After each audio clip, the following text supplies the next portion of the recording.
दरभंगा के प्रतिनिधि श्री सुभाष दारुका,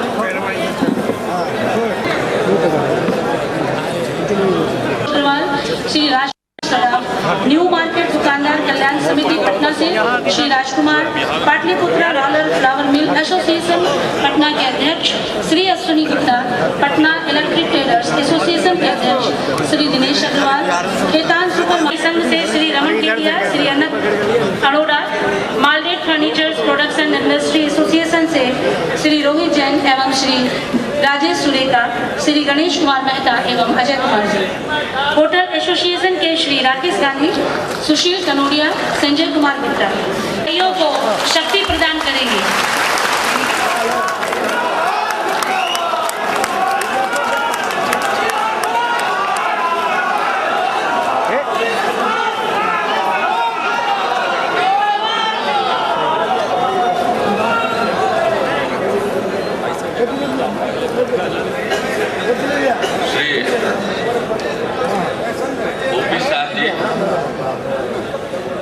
Bihar chambers of commerce के पूर्व अध्यक्ष और इस कार्यक्रम के स्वागताध्यक्ष, बिहार राज्य खाद्यान्न व्यवसायी संघ के महामंत्री और भामाशाह स्मृति समारोह के संयोजक Shri Balram Prasad ji, Bihar chambers of commerce and industries के अध्यक्ष Shri PK Agarwal ji, Bihar industries association के अध्यक्ष श्री अरुण अग्रवाल जी, सीआईआई के बिहार चैप्टर के चेयरमैन श्री एसपी सिन्हा जी, विशिष्ट अतिथिगण, प्रिंट एवं इलेक्ट्रॉनिक मीडिया के यहाँ उपस्थित सभी प्रतिनिधिगण, देवियों और सज्जनों, मुझे आज भामाशाह स्मृति समारोह में बिहार के विकास में व्यवसायियों की भूमिका विषय पर आयोजित इस सम्मेलन में भाग लेकर खुशी हो रही है। मैं सबसे पहले आयोजकों को धन्यवाद देता हूं कि उन्होंने इस अवसर पर मुझे बुलाया, और बुलाया ही नहीं, सम्मान दिया। मैं उन सब लोगों का आभारी हूं जिन्होंने बारी बारी से मुझे सम्मानित किया। किसी ने पाग दिया, किसी ने अंग वस्त्र दिया, किसी ने फूलों का गुलदस्ता दिया, किसी ने हार दिया, किसी ने प्रतीक चिन्ह दिया, मखाने की माला भी मिली,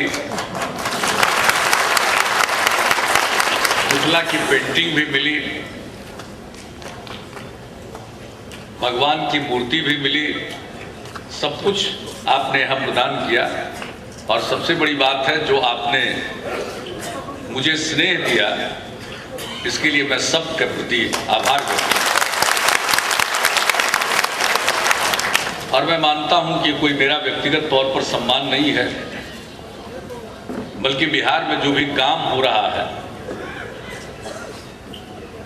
उस काम का सम्मान है, उस काम के प्रति समर्थन की अभिव्यक्ति। बहुत कुछ हुआ है और बहुत कुछ करना है। ये हम दावा कभी नहीं करते कि बिहार में सब कुछ हो चुका है। मैं तो सदैव यही कहता हूं कि बिहार को आगे बढ़ाने की पहल हुई है, और जितना संभव है उस दिशा में कोशिश हो रही है। और मुझे खुशी है कि उन कोशिशों का बेहतर परिणाम भी सामने आ रहा है, उसके नतीजे अच्छे हैं। बिहार में अब भय का वातावरण नहीं है। घटनाएं घट सकती हैं, और इस बिहार में नहीं, देश के दूसरे हिस्सों में भी घटनाएं घटती हैं, आपराधिक घटनाएं घटती हैं और दुनिया के विभिन्न मुल्कों में घटनाएं घटती हैं। लेकिन सबसे बड़ी बात है कि जब कोई घटना घटती है तो त्वरित गति से उसका अनुसंधान होता है, अपराधी पकड़े जाते हैं और जो हमारे देश का कानून है उसके मुताबिक उनको कानून के कटघरे पर खड़ा किया जाता है। और हमारी न्यायपालिका की सक्रियता से, अभियोजन पक्ष की सक्रियता से मामले निपटाए जा रहे हैं और अपराधियों को सजा मिलती है। बहुत लोग समय समय पर यह प्रश्न उठाते हैं, तो मैंने अभी पूछा लोगों से, विधानमंडल में चर्चा हो रही थी, तो हमने कहा कि बिहार का कन्विक्शन रेट घट गया क्या? जो लोगों को सजा मिलने का सिलसिला था उसमें कोई कमी आई है क्या? या आप शाम होते लोग अपने घर को लौट रहे हैं क्या? भाई बिहार के अन्य हिस्सों को कौन कहे, पटना राजधानी है, यहाँ 7 साढ़े 7 बजते बजते सन्नाटा पसर जाता था, ये हम लोगों ने खुद देखा और आप लोगों ने तो महसूस किया, आप तो भुगतते रहे,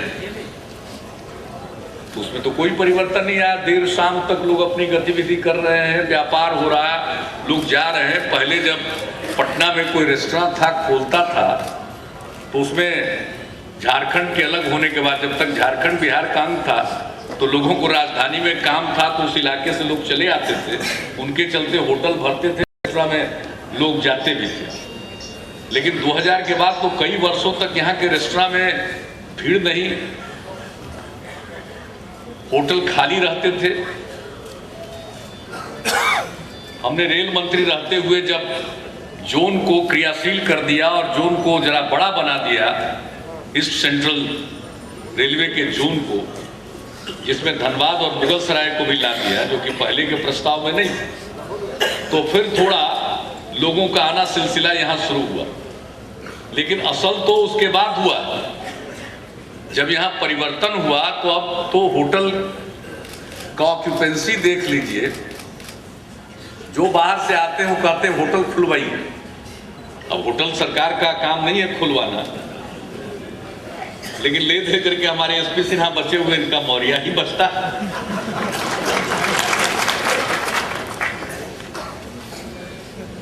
कभी कभी तो एक बार हमको कहानी सुना रहे थे कि इनको किसी को ठहराना था तो उसमें जगह नहीं मिल रही, तो इनके जो प्रमुख इंतजाम करता है प्रबंधक है बीडीसी को, इन्होंने कहा कि कोई उपाय कर दो, तो उन्होंने कोई उपाय कर दिया कहीं किसी कोने में ठहरवाने का। तो हालत तो ये,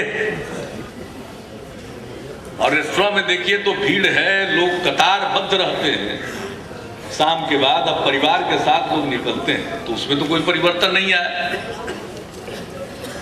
आप लोग सब शहरों से नहीं है, कुछ ग्रामीण इलाकों से भी हैं, छोटे शहरों से भी हैं, तो आप सबको मालूम है कि देहात में लोग खेती के काम के लिए अपना कोई मशीन या पंपिंग सेट ले जाते थे, तो सुबह में 2 आदमी से उसको लदवा के ले जाते थे, और फिर काम पूरा हुआ तो उसको लौटा के लाते थे, उसमें अतिरिक्त मजदूरी लगती थी और पटवन महंगा हो जाता था। आज फिर कोई लौट करके तो ला नहीं रहा, ले जाता है वहीं छोड़ देता है, फिर अगले दिन काम करता है, तो इसमें तो कोई परिवर्तन नहीं है। अपने घर के बाहर लोग दरवाजे पर सोते थे, सोना बंद कर चुके थे, अब दरवाजे पर लोग सोने लगे हैं गांव देहात में, फिर लौट करके कमरा बंद करके फिर घर के अंदर लोग नहीं सो रहे। तो जब परिवर्तन ही नहीं आया, लोगों को एहसास है, अच्छा लग रहा है और लोगों को ये लग रहा है कि अब भय नहीं है, भय मुक्त वातावरण है, लेकिन बहुत लोग डरा देंगे, डरिए उड़िएगा मत, ये कोशिश चलती रहती है। ये समाज की का मिजाज ऐसा है, बहुत लोग अपने स्वार्थ में लोगों को डरवाते रहते हैं, तो डरने की जरूरत नहीं है। जब तक हम हैं चिंता मत करिए,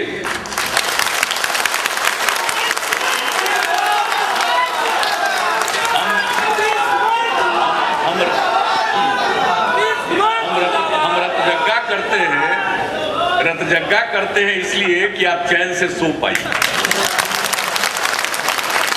और एक बात मैं और बता देना चाहता हूं कि मेरे जिम्मे कोई और काम नहीं है। आपकी सेवा को छोड़ करके मेरे जिम्मे कोई काम नहीं। बहुत लोगों को बहुत सारा काम हो गया, लेकिन मेरे जिम्मे आपकी खिदमत करने को छोड़ करके कोई दूसरा काम नहीं।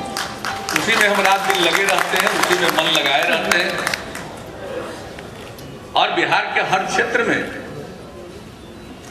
अब तो हमारी कुछ योजनाओं पर इस देश को कौन कहे, देश के बाहर लोग अध्ययन कर रहे हैं।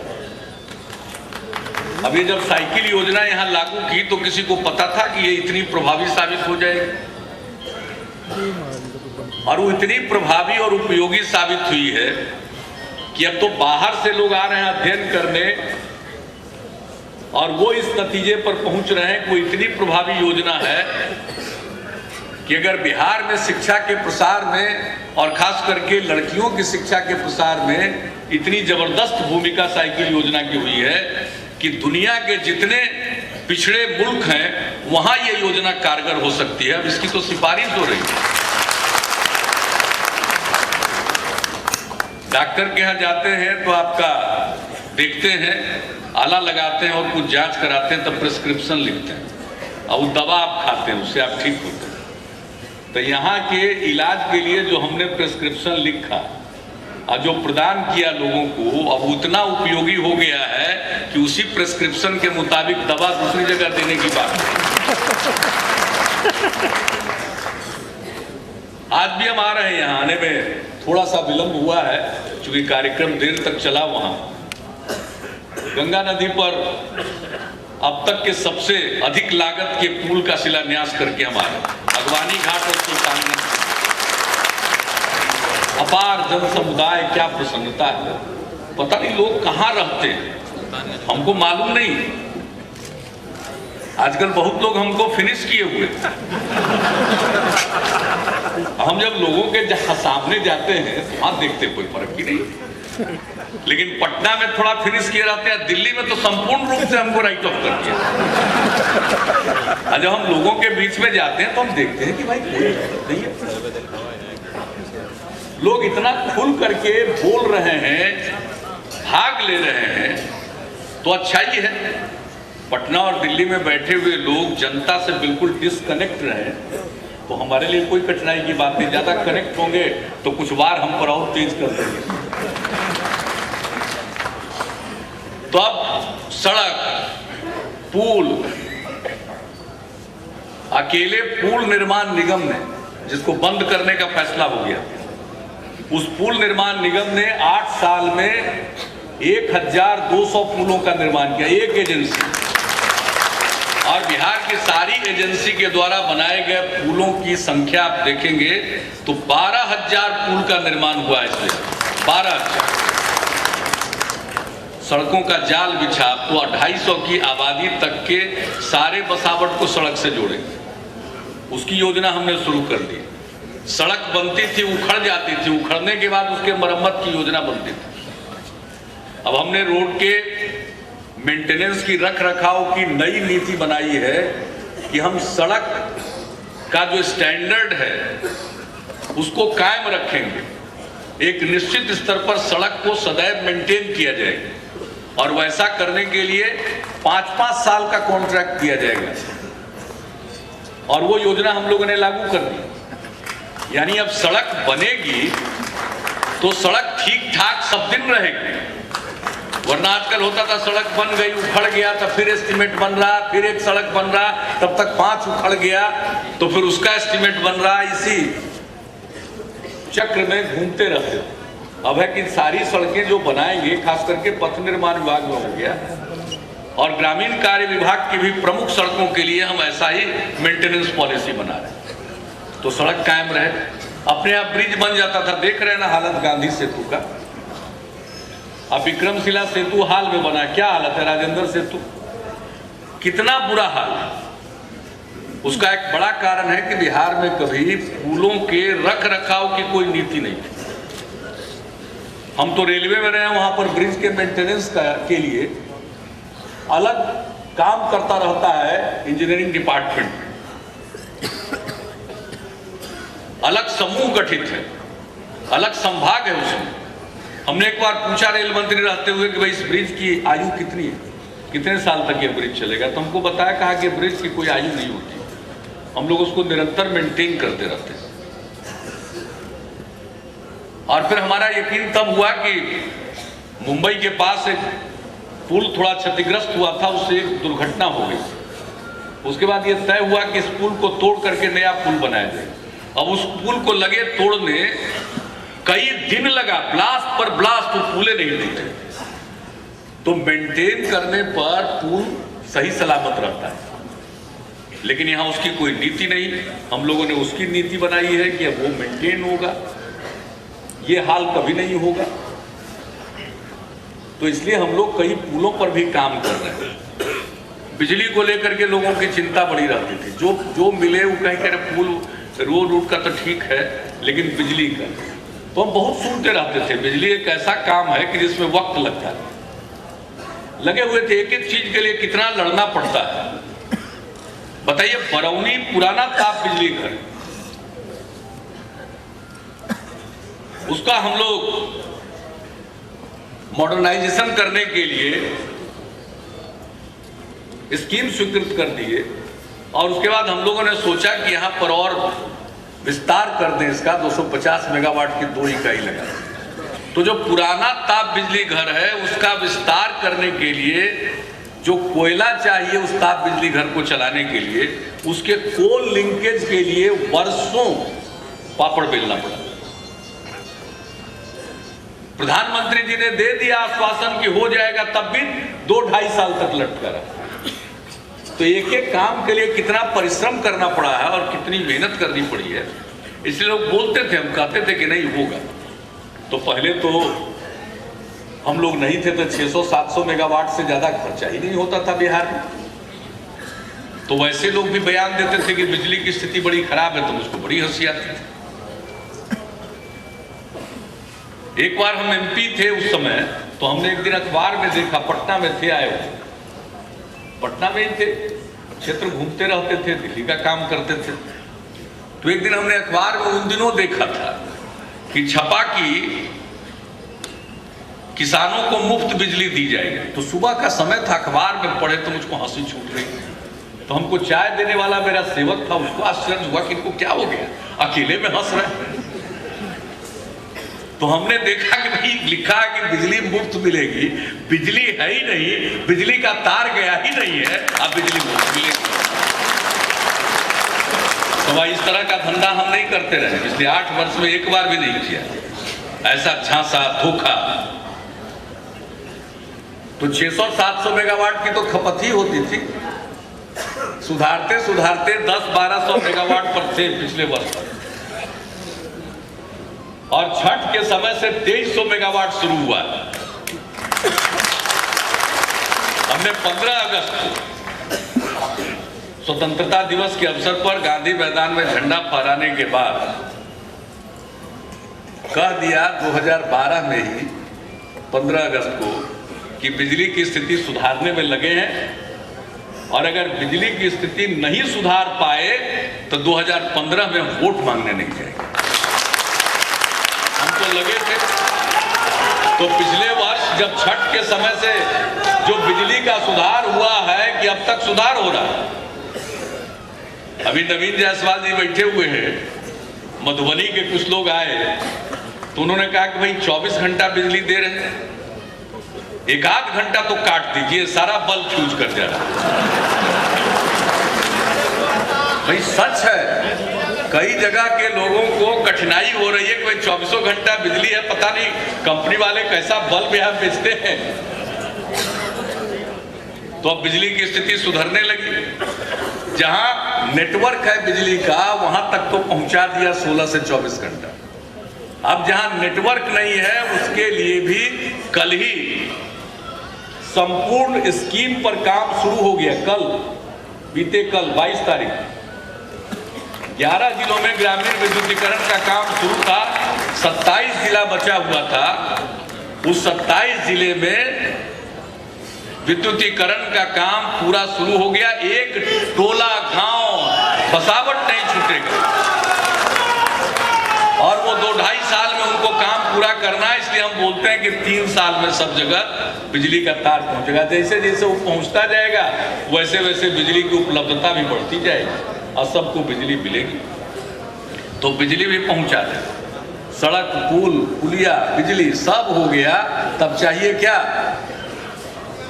अब तो उद्योग धंधा चाहिए। तो उद्योग कहां से आवेगा? आप ही लोग उद्योग चलाइएगा। उद्यमी बैठे हुए हैं, व्यवसायी बैठे हुए हैं।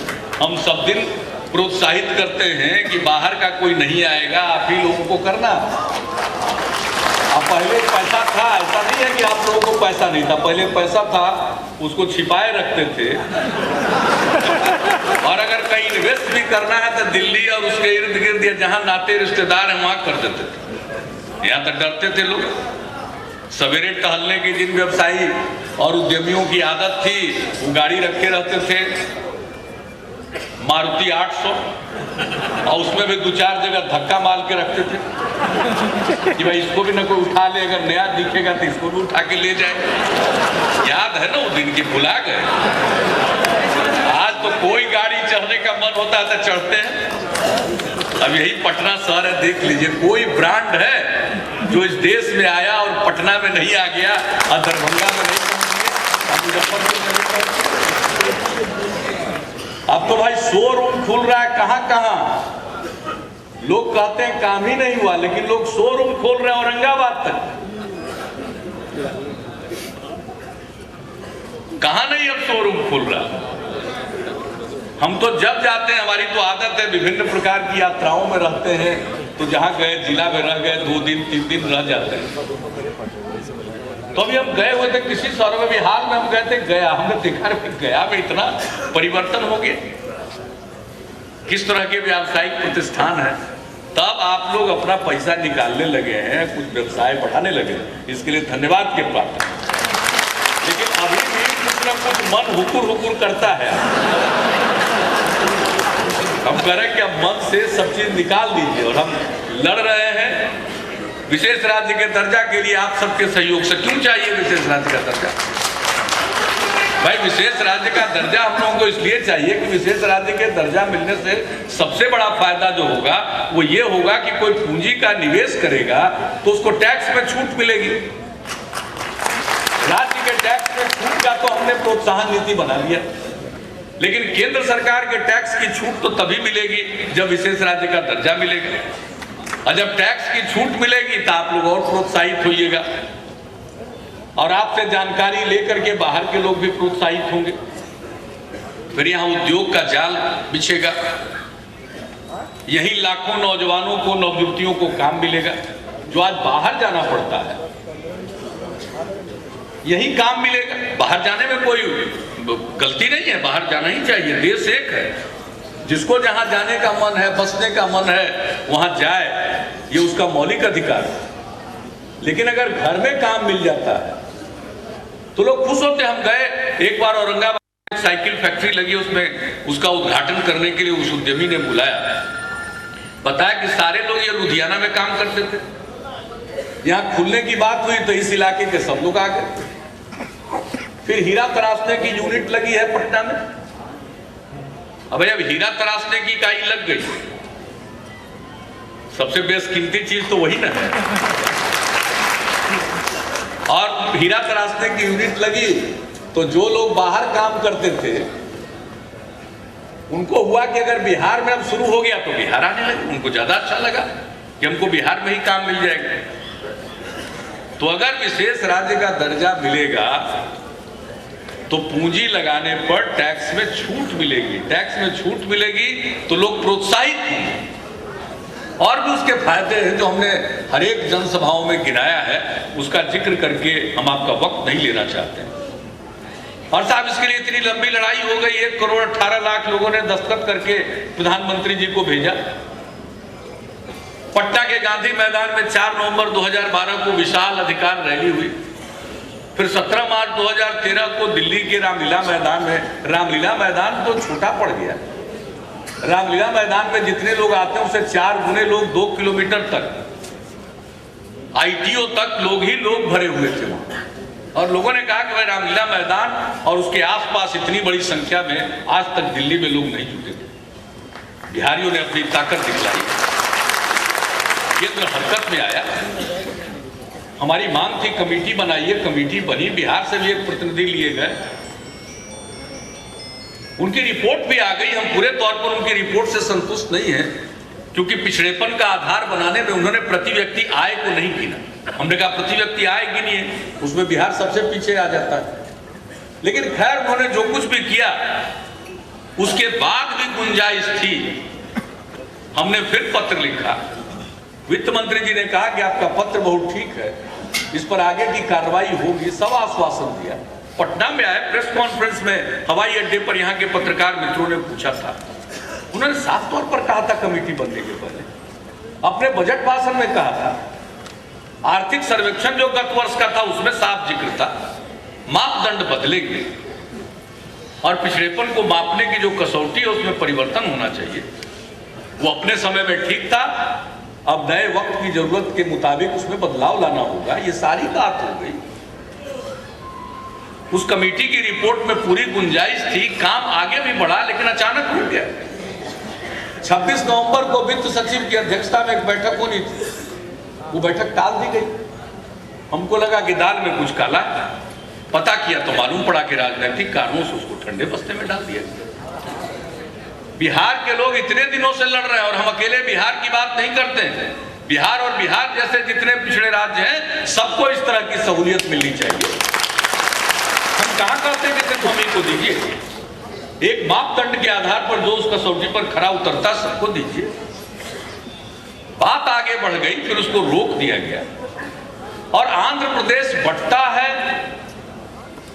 और सीमांध्रा को 24 घंटे के अंदर कांग्रेस अध्यक्ष और यूपीए की अध्यक्ष कहती हैं प्रधानमंत्री को कि सीमांध्रा को विशेष राज्य बनाया जाए, और 24 घंटे के अंदर घोषणा हो जाती है। सीमांध्र को मिले, हम लोगों को कोई कठिनाई नहीं, लेकिन उस इलाके से बहुत ज्यादा पिछड़ा हमारा बिहार है। कमेटी की रिपोर्ट है, बात आगे बढ़ी, बिहार को क्यों रोका गया? इस प्रकार की भेदभावपूर्ण नीति। और तब हमने ऐलान किया, ये बर्दाश्त नहीं हुआ। हमने कहा ये तो खिलवाड़ है, आखिर देश किस प्रकार चलेगा? इसी तरह के भेदभाव रवैये से देश चलेगा? तो मुझको लगा कि हमने, हमारे विधानसभा का, विधान परिषद का सर्वसम्मत प्रस्ताव है और हमने इस लड़ाई को आगे बढ़ाने की कोशिश की है। जितना संभव हुआ है उतना हमने किया है, चाहे सरकार की तरफ से हो या पार्टी की तरफ से हो, करने की कोशिश हमने की है। तो हमारा फर्ज बनता है। मेरे मन में मंथन शुरू हुआ कि क्या करना चाहिए इस प्रकार के भेदभावपूर्ण रवैये के।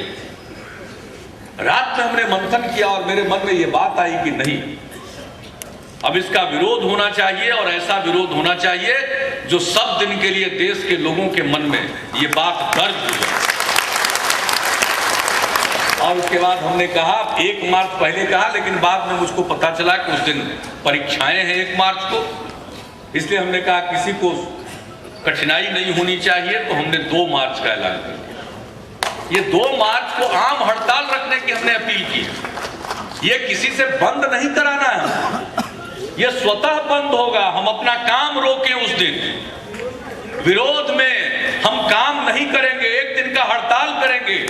यह सविनय अवज्ञा आंदोलन है, गांधी जी के सिखाए रास्ते पर हम चलेंगे। हम किसी को कहे नहीं है बंद करो, ये हम नहीं कहने जाएंगे। हम तो लोगों का आह्वान कर रहे हैं कि आप खुद आम हड़ताल रखिए, 1 दिन काम मत करिए।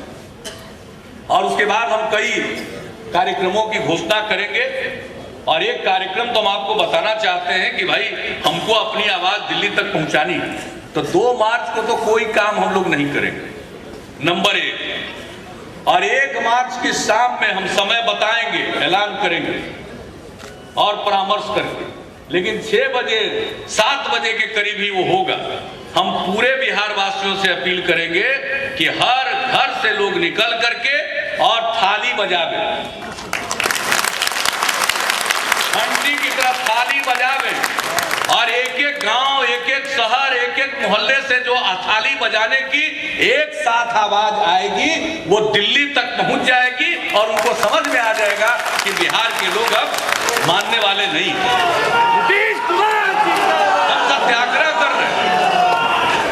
गांधी जी ने सिखाया, हम जो अपना मत है, हम अपनी एकजुटता को दिखलाएंगे और ये साफ कहेंगे कि ये भेदभावपूर्ण रवैया हमें बर्दाश्त नहीं है।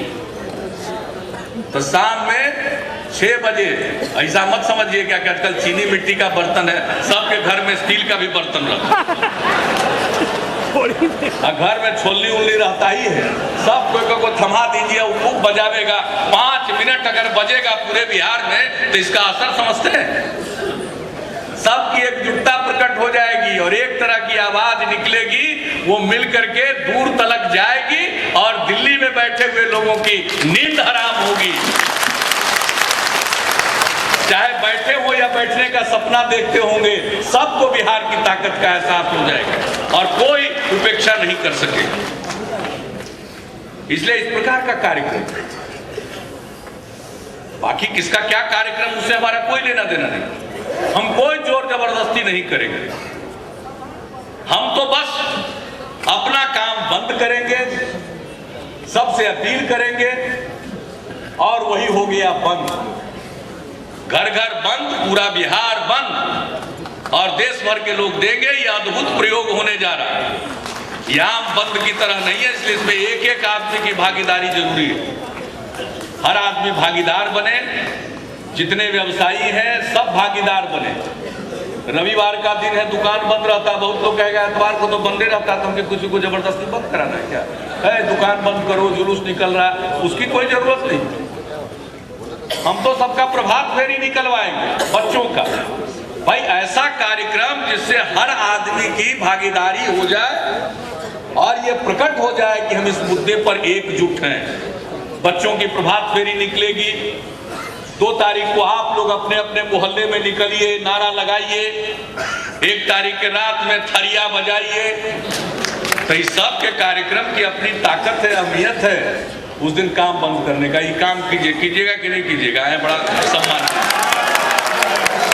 आप सब लोग विभिन्न जगहों से आए हैं, आज से ही लग जाइए। यहाँ परंपरागत बंद नहीं है कि सब व्यावसायिक संगठन को कहा जाएगा कि बयान दे दीजिए आज बंद रहेगा, उसका नहीं है। हर आदमी के मन से, दिल से ये बात निकलनी चाहिए कि ये हमारे अस्मिता की लड़ाई है, हमारी लड़ाई है, जन जन की लड़ाई है, लाखों लोगों के भविष्य से जुड़ी लड़ाई है और उससे हम अपने आप को संबद्ध करते हैं, इसलिए हम अपना काम बंद करते हैं। तो इस प्रकार का एक एक व्यक्ति का, और यही हम संदेश देना चाहते हैं और हर व्यक्ति से करिए। और फिर तो हम निकलेंगे इस सवाल को लेकर के। इन्होंने फिर हम लोगों को छेड़ा, अब बिहार सूफी संतों की धरती रही है, फिर बिहार के साथ आगे कदम बढ़ा के पीछे खींचा है। इस सूफी संतों की धरती से जो आवाज निकलेगी अन्याय के खिलाफ, भेदभावपूर्ण नीति के खिलाफ, वो जरूर रंग लाएगी। और अपनी ताकत को पहचानिए और एकजुटता के बदौलत हम लोगों को हासिल करना, तो विशेष राज्य का दर्जा मिलेगा, उद्यम बढ़ेगा, व्यवसाय बढ़ेगा, कारोबार बढ़ेगा, लोगों का रोजगार बढ़ेगा, लोगों की आमदनी बढ़ेगी, बिहार का सकल घरेलू उत्पाद बढ़ेगा और सभी तबके के लिए हम काम कर रहे हैं। कृषि का क्षेत्र हो या कोई क्षेत्र हो, सभी क्षेत्र में काम हो रहा। तो उन सब चीजों के बदौलत बिहार को तरक्की के रास्ते पर ले जाना है और तरक्की में आपकी जबरदस्त भूमिका है।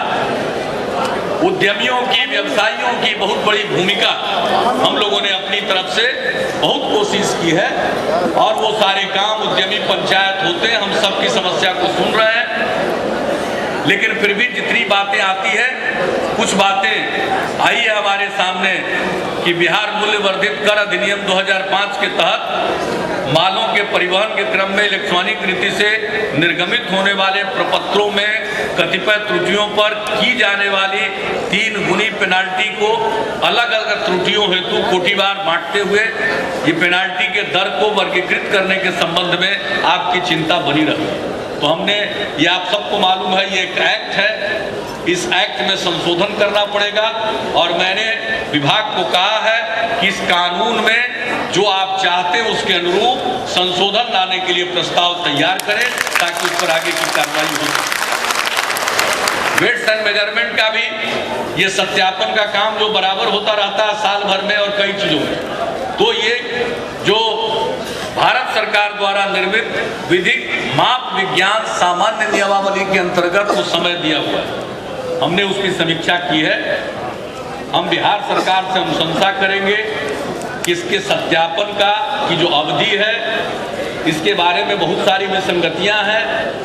हर महीने, हर साल इस प्रकार का सत्यापन होना, उसमें जो कुछ भी हो सकता है आप सब लोगों के परामर्श से हम लोग लिखेंगे और उस पर जोर डालेंगे कि यह काम हो ताकि अनावश्यक लोगों को कोई तंग फजियत न करे।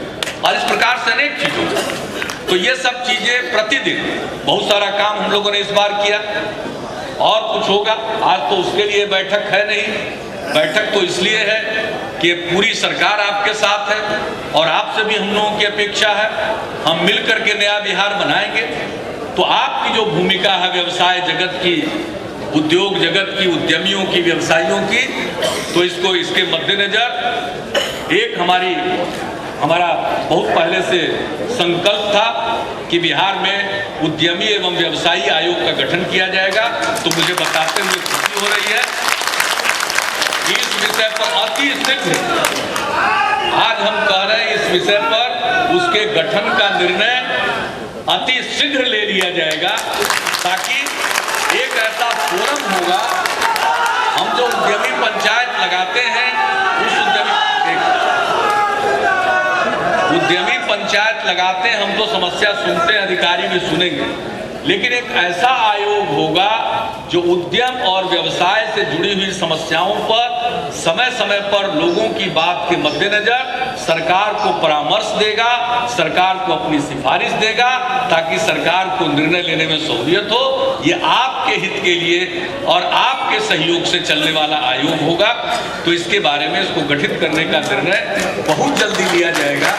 मैं कहना नहीं चाहता हूँ कि मैं ये कहना नहीं चाहता हूं कि कल निर्णय होगा कि परसों होगा, लेकिन ये अति शीघ्र इसके बारे में हम लोग निर्णय ले लेंगे। ये हम आपको आश्वस्त करना चाहते हैं, ताकि सरकार से आपकी जो भी समस्याएं होंगी उसका निराकरण करने के लिए आप ही की एक बॉडी हो जो इन सब चीज़ों को ससमय करता रहे। तो आज इन बातों का हमने उल्लेख किया। आज हम आए थे, भामाशाह स्मृति समारोह हम लोगों की भामाशाह सम्मान योजना है, उसके अंतर्गत कई करदाता सम्मानित किए जाने वाले थे, लेकिन आप सबको मालूम है कुछ समय मध्याह्न भोजन की एक ट्रेजेडी हो गई सारण जिले में, उसके चलते उस कार्यक्रम को टाल देना पड़ा। वो कार्यक्रम दोबारा आयोजित नहीं हो सका। अब अगले बार और बढ़िया से करेंगे, लेकिन इस बार अगर आप लोगों की सहमति हो तो हम वाणिज्य कर विभाग को कहेंगे कि जितने इसके पुरस्कार प्राप्त करता है उनको स्थानीय स्तर पर अधिकारी सम्मानित करते हुए आप लोगों के साथ मिलकर के उन पुरस्कारों का वितरण कर लें, क्योंकि अब शायद समय बहुत कम है। एक प्रकार की आचार संहिता तो काउंसिल के कुछ इलेक्शन के चलते लग गई है, और बाकी तो अब हमको ऐसा लगता है कि इसी महीने में वो आने वाला है। तो अगर हम डेट भी दें तो फिर वो भेंट चढ़ जाएगा आचार संहिता का। उससे अच्छा है कि आप लोग मिलकर के उनको दे दीजिए, उस पर कोई रुकावट नहीं। जैसे ही हम लोग किसी कार्यक्रम में जाएंगे तो उसमें कई प्रकार की स्वीकृतियों का, तब तो लोकसभा के चुनाव के बाद होगा, और तब तो यही होगा कि 2 साल का एक ही बार होगा। तो खैर वो आप लोग जैसा परामर्श देंगे। और भामाशाह की प्रतिमा भी लगनी है पटने में, और इसके लिए आप ही लोगों को जगह चुन करके बताना था। तो आप सब लोगों ने, आप सब लोगों के सहयोग से, आप सब लोगों के प्रयास से बिहार तरक्की के रास्ते पर है और तेज गति से तरक्की करेगा, और हम देश की प्रगति में अपना योगदान करेंगे। मिलजुल करके अपने हक के लिए लड़ेंगे और आज आपने जिस प्रकार से विशेष राज्य के दर्जा पर पहले भी चाहे हस्ताक्षर अभियान हो या रैलियां हो, आपकी बढ़ चढ़कर भागीदारी रही है। मैं समझता हूं 2 मार्च के आम हड़ताल में भी आपकी बढ़ चढ़कर भागीदारी होगी और ऐसी भागीदारी होगी कि सब लोग इसको दर्ज करेंगे, सब लोग इसको महसूस करेंगे। तो इन्हीं शब्दों के साथ, और एक बात होती रहती है, दैनिक वैसे लोगों के मामले में आज फिर कुछ लोग कह रहे थे, तो इस मामले में ये मामला अब पिछड़ा वर्ग आयोग के विचाराधीन है और उनको अपनी अनुशंसा देनी है। उसको जो एक समय उसको लगता है, तो हाल ही में उसका पिटीशन पड़ा है, तो उस पिटीशन पर हम लोग गौर करेंगे और इन्हीं शब्दों के साथ सबको मिलकर उद्यम और व्यवसाय जगत के तमाम लोग मिलकर आगे बढ़ेंगे और सब लोग मिलकर बिहार का जो एक सुंदर वातावरण बना है, इसको हम लोग कायम रखेंगे और ऐसा बिहार बनाएंगे कि कभी भी बिहारी कहलाना अपमान का विषय नहीं होगा, ये सदैव शान का विषय होगा। तो बिहार के लिए, और मुझे खुशी है कि कार्यक्रम की शुरुआत आपने बिहार गीत से की और इसके लिए भी मैं आपको बहुत बहुत धन्यवाद देता हूं और इन्हीं शब्दों के साथ मैं अपनी बात को यही समाप्त करता हूं। जय हिंद, जय बिहार।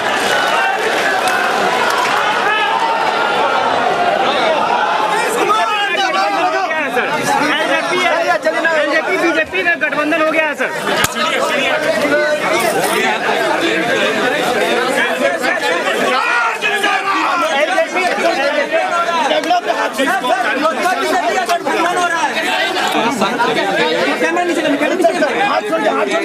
हाथ छोड़